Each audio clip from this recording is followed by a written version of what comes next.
kasari-sari, ito na naman ang inyong palawenyang tindera. Siyempre, may chismis na naman ako sa inyo, mga kabarya.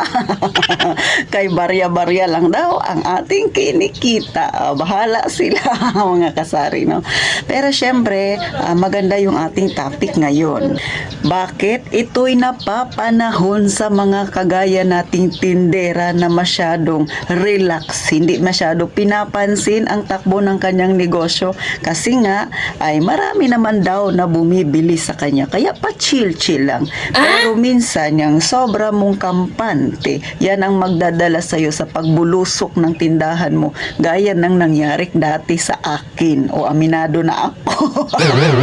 Pero bago natin umpisahan yan mga kasari, nais ko munang magpasalamat ulit. Mali pala yung aking pagkakabasa kay Ma'am Glory Cortez. Glory Cortez ang kanyang pangalan. Thank you ng marami sa iyo, ma'am. Shout out sa iyo. Salamat sa pag-member mo. At syempre sa mga nakasubscribe sa akin, baka naman may time kayo mga kasari, mag-member na kayo. May membership fee na tayo mga kasari, no? So, kayo nang bahalang mamili kung saan ang inyong gusto. Pero kung hindi ka pa rin nakasubscribe kay Ate Tintin, mag-subscribe ka na. Libreng-libre yan mga kasari. Paki-like mo na rin ang video ko. Isabay mo na ang notification bell na yan mga kasari para pag nag-upload ako, isa ka sa no-notify ka agad. At syempre kung hindi kayo busy, paki-share naman. At eto na, umpisa na natin ang real talk at masaya nating chismis. Isa ka ba sa may tindahang kagaya ni Ate Tintin na minsan relax-relax lang, minsan pa-chill-chill lang mga kasari, pero mag-iingat ka baka sa sobrang relax mo at chill masyado kang makampante ay maranasan mo ang naranasan ni Ate Tintin. Pero alam niyo mga kasari, no, ito mag-real talk tayo. Isa sa mga dahilan din na hindi natin masyado binibigyan ng pansin, no, ako aminado ako, no, nangyayari yan sa akin, pero isi-share ko sa inyo para magkaalaman na tayo kung sino ang gumagawa ng ganito sa inyong tindahan. So, bakit nga ba hindi natin napapansin? Minsan na nababawasan ng ating paninda, minsan ginagawa natin dire-diretso lang, 'di ba? Parang wala lang, pero minsan nagtataka ka, bakit ito lang minsan yung aking kita? Minsan parang kabibili mo pa lang ng paninda pero hindi mo napansin, ba't parang kumonti? Oh, pero wala naman tayong nakikitang pera. Alam niyo ba kung bakit? Number 1 dyan, yung ating pamilya. O ikaw mismo na tindera, kung ikaw yung nanay, meron kang sideline na tindahan, ang ginagawa kasi ng iba, ginagawang pantry ang kanilang tindahan. So paano ko nasabi? Syempre nanay ka, magluluto. Oh, kukuha ng sibuyas, kukuha ng bawang, kukuha ng kamatis at kung ano-ano pa, kinukuha sa tindahan, hindi binabayaran. O, di ba? Minsan magluluto ng adobo, ay wala na pala akong mantika. Teka, kuha mo na ako sa aking tindahan, maya ko lang palitan. Yung maya niya, nakalimutan niya na hanggang sa hindi niya na nabayaran. O, ay sa isang linggo, nakakailang bote ka. Ay kung palagi kang nagluluto, ikaw ay masipag magluto, malamang mga isang bote kalahati or dalawa yan, lalo na kung mahilig ka magprito-prito. So, yung 2 bote na yan, puhunan na yan mga kasari. Kaya kung ikaw, hindi ka masyadong mapagmatsyag sa iyong ginagawa, hindi mo binabantayan yung kilos mo, ay malamang lugi na naman ang tindahan mo mga kasari, no? Yan yung mga simpleng gawin nating mga nanay, no? Pag nagluluto tayo doon sa tindahan, kumukuha.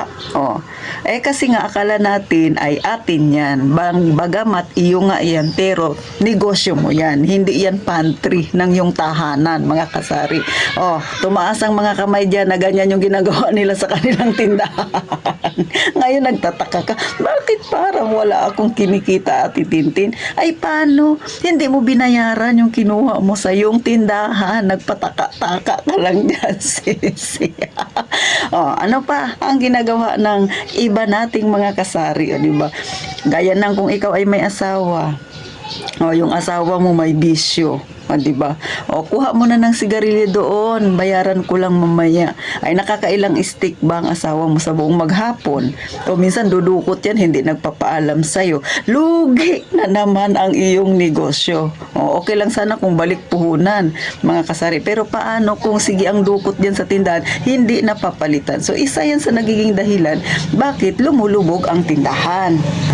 Kaso nga, yung iba, mahirap nilang aminin. Ay, hindi yan sa akin nangyayari at itintin. Binabantayan ko yan. We, bakit pagtalikod mo, sigurado ka bang nababantayan mo yung mga kasama mo dyan sa bahay ninyo? Oo. Kaya, alam niyo mga kasari, no, bilang may tindahan, ako kasi, mag-isa lang ako dito sa aking bahay, no. Isa lang yung aking anak at binata na. Kaya pag pumupunta yan dito yung anak kong binata, kasi nakatira siya doon sa taas sa isa kong lupa. Pag pupunta yan dito, binabantayan ko na tinitingnan ko yung mga kinukuha niya, nililista ko yan at sinisingil ko siya. Hindi pwedeng thank you. Kasi yung ating tindahan ay negosyo yan. Hindi yan pantry ng ating tahanan. O, gets ba mga nanay? No, kaya kung kukuha ka man dyan, sabihin na natin na kahit hindi mo natubuan yung sarili, pwede naman yun. Hindi mo natutubuan yung sarili mo. Pero ibalik mo yung puhunan. Kasi puhunan ay puhunan. So pag hindi mo yan pinansin, lagi mong ginagawa yan sa yung tindahan, ay huwag ka nang magtaka bakit hindi lumalago ang tindahan mo, kasi isa yan sa mga nagiging dahilan mga kasari, no. Kaya lang yung ibang mga tindera, ayaw nilang aminin sa sarili nila yan. Bahala ka dyan, sisi. Pero yan, ipinapakita ko lang sa inyo yung normal na pangyayari, pero wag mong inormal yan na ginagawa sa yung tindahan, ha. Talaga naman nangyayari yan mga kasari, no. Maliban pa dyan, kung may mga anak ka, mama, magmerienda ako. So, saan kukuha ng pangmeryenda ng mga biskwit-biskwit?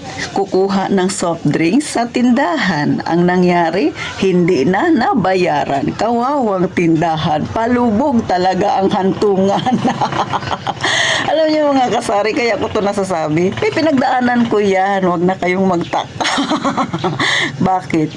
Siyempre, muntik nang lumubog yung aking tindahan. Isa yan sa mga naging dahilan. Bagamat, hindi ko yan siya masyadong napapansin. Lalo na pag nagluluto ka, diba? Kuha ka sibuyas. Ay, malaki naman yung tinutubo ko sa sibuyas eh. Paano mo malalamang napalago mo yung tindahan kung hindi mo babayaran yung iyong pinangkukuha dyan? Gaya ng sabi ko, ang tindahan ay negosyo. Hindi yan pantry ng iyong tahanan, mga kasari. So, eto mga kasari, no, simpleng kwentuhan lang ito. Nilalabas ko lang yung realidad na nangyayari sa loob ng ating tindahan at sa ating tahanan. Isa ka ba sa tinamaan, mga kasari? Pero maliban pa dyan, no, may ugali pa tayong mahilig manghiram ng pera sa ating negosyo. So, madalas yan, pag tayo ay mahilig mag-order ng online, tapos dumating yung delivery, ayan, saan dudukot? Sa pera ng tindahan. Kaso, syempre, sabi sa sarili, babayaran ko lang, pero hindi na nangyari. Kaya masakit na katotohanan yan, pero nangyayari talaga yan, no, mga kasari. Kasi nga, pag nag-order ka, syempre, expected mo, may darating kang parcel, pero hindi mo alam kung kailan darating yun. Pagdating, wala kang sariling pera na ipambabayad. Ay ngayon, may malaki ka ng benta sa iyong tindahan. Saan ka kumuha?